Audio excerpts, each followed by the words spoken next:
también tenemos al tejido conjuntivo especializado. Ese tejido conjuntivo especializado está formado por células, por matriz extracelular. Aquí dentro de lo que es la matriz extracelular se encuentra la sustancia fundamental amorfa o base, así se le llama también, y se encuentran las fibras. Y también tenemos que la suma de estas dos nos va a dar el tejido conjuntivo especializado. ¿Sí? Una vez que ya está especializado, pues tiene funciones diferentes a otros tejidos, ¿sí? Va a tener una función en específica. Entonces, aquí ven la imagen, vemos nosotros lo que es la elastina, los fibroblastos, que son estos como alargados, el colágeno, que son estas líneas de color rosa, las células plasmáticas, tenemos a los mastocitos, que son glóbulos blancos especializados, macrófagos, que son también células derivadas de los monocitos especializadas en fagocitosis, eso ya lo habíamos comentado. Observamos a los linfocitos, que también son glóbulos blancos. Observamos a células endoteliales, a células de adipocitos y a los eosinófilos, que son otros tipos de glóbulos blancos. En general, todo esto que está aquí descrito en la imagen es un tejido especializado. Entonces, aquí nosotros ya estamos viendo parte de lo que es el tejido sanguíneo, del tejido adiposo, ¿verdad? Pero vamos a ir viendo un poco más de cada uno de ellos. Recordemos que en general el tejido conectivo va a estar formado por células, por matriz extracelular, en el caso del tejido especializado, dentro de la cual nosotros vamos a encontrar dentro de esta matriz extracelular las fibras y la sustancia fundamental, ¿vale? En el caso de lo que es la matriz extracelular, las fibras pueden ser fibras de colágeno, elásticas o reticulares.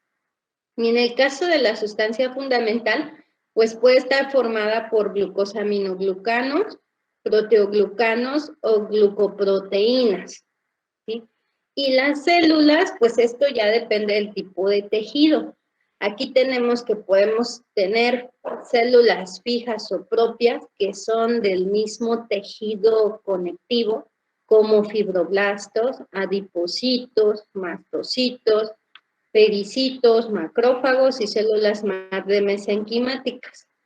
Y aquellas células que son móviles, que generalmente forman parte del sistema circulatorio o el sistema sanguíneo, ¿no? Como los neutrófilos, los eosinófilos, basófilos, linfocitos, monocitos y plasmocitos, ¿sí? Todos estos pues son glóbulos blancos, así los conocemos de manera general, pero cada uno de ellos tiene una función bien definida, ¿sí? En nuestro organismo nos ayudan en varias acciones específicas. Entonces recordemos que aquí en la imagen pues solo es una representación donde nosotros podemos identificar cómo está formado el tejido conjuntivo. En el caso de las células fijas, son aquellas que permanecen en el tejido conectivo donde cumplen su función, principalmente los fibroblastos. Si nosotros recordamos en las imágenes anteriores, vimos que los fibroblastos estaban presentes, tanto en tejido conectivo denso, laxo, el irregular, el regular, ahí se encontraba el fibroblasto, ¿sí? Entonces, estas son células fijas que van a permanecer en ese tejido. Tenemos a los pericitos también, a las células cebadas y a los macrófagos. Si recuerdan, yo les comentaba en clases anteriores que los macrófagos son células que provienen ¿de dónde? De los monocitos. Los monocitos son células o glóbulos blancos que están circulando en sangre. Pero estos monocitos, al ser extravasados a tejido, ¿verdad? Porque hay el tejido que recubre, si nosotros recordamos, el tejido que recubre todo lo que son los vasos sanguíneos. Sí, tejido laxo, porque aquí dice, es el que rodea los vasos sanguíneos. Y si nosotros recordamos, ¿sí? Este tejido laxo es el que nos ayuda a la difusión de sustancias, de dióxido de carbono, de algunos desechos metabólicos, y sobre este tejido laxo se encuentra el tejido epitelial simple, ¿sí? Y recordemos que el simple pues solo tiene una sola capa de células.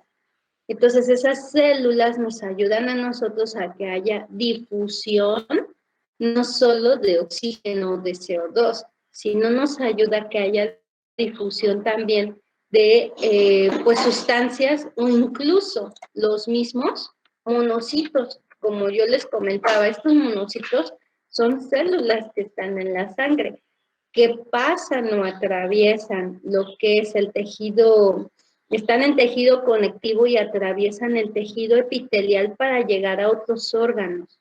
Y ya llegando a un órgano especializado, ¿sí? Se convierten en macrófagos y estos macrófagos van a tener una función en específica.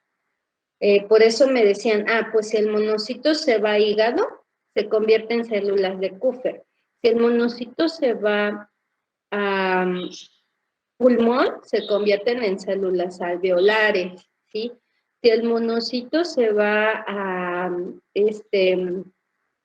tejido, a tejido óseo, se puede convertir en histiocito, y así. Entonces ya tiene una función diferente.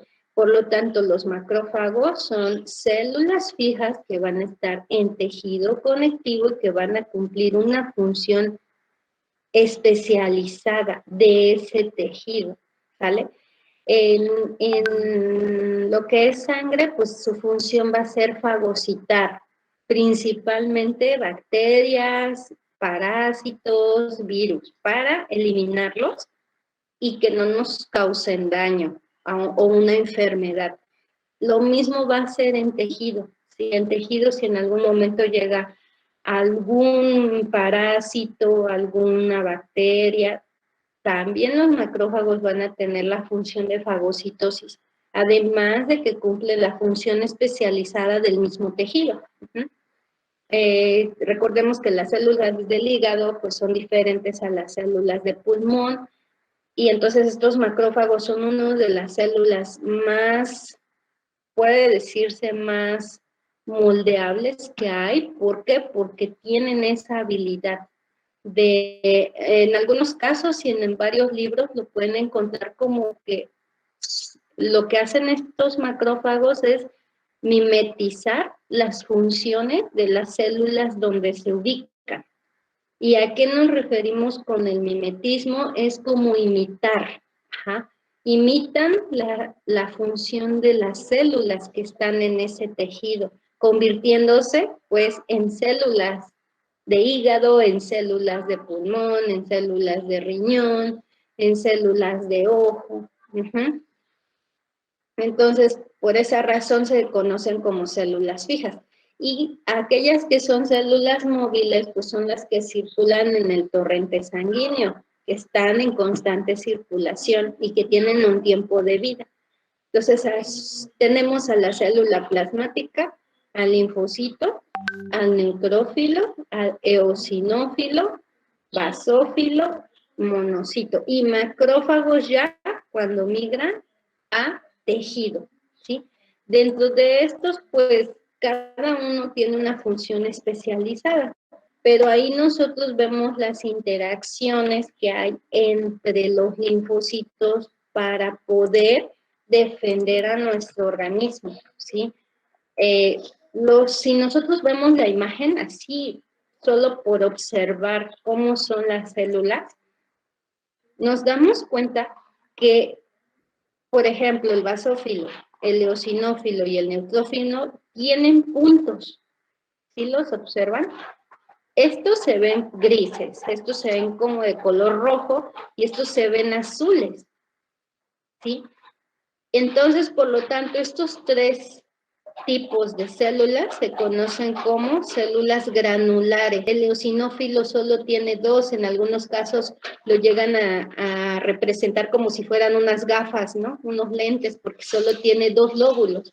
Y el basófilo puede tener dos o puede tener tres.